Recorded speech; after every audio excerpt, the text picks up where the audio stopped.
Here with me now, Assistant Attorney General for Civil Rights, Harmeet Dhillon. Great to have you here tonight. The president was wearing his Happy Trump pin when you were in the room, so he's clearly happy that you were there. Tell us about this latest lawsuit against Harvard and the update of them refusing to turn over documents and what that means. Well, Katie, thanks for having me on your show.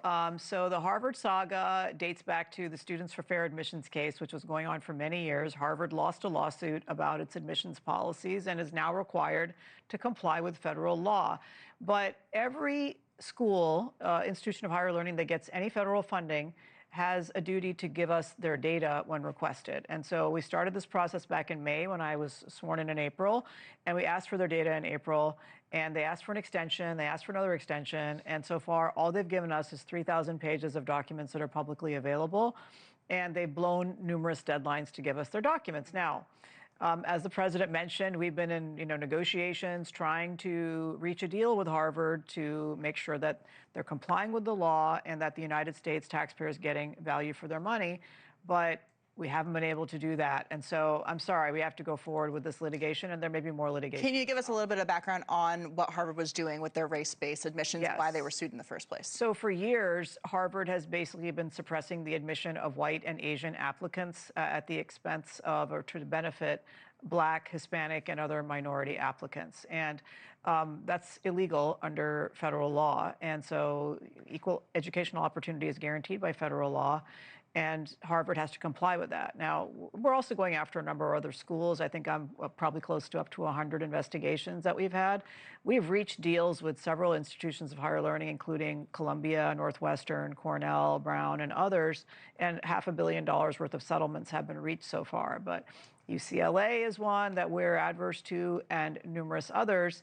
I'd really like to get Harvard tied up, but if they don't want to cooperate and just sort of thumb their nose at the federal government, we will sue them, and we will eventually, it'll eventually be costly for Harvard to continue to flout federal law. There have been a number of cases where the Justice Department has received settlements from these institutions as a result of your lawsuits. That's right. Do you expect that that will happen with the 100 lawsuits that you have with these other higher institutions? And to follow up on that, is this a higher education problem, or is this a problem in other ways of education as well? Well, we started with higher education. That's where the big dollars are. Harvard gets over almost $2.5 billion approximately in this last year. You look at Stanford. Stanford's number is over $3 billion. A lot of that is HHS funding. A lot of that is medical research and so forth. So there's important work being done. But at the same time, they can't play hide the ball with us. And that's what they're doing. And so the president has openly said, I think he tweeted a couple of weeks ago after our negotiations broke down, he wants $1 billion from Harvard.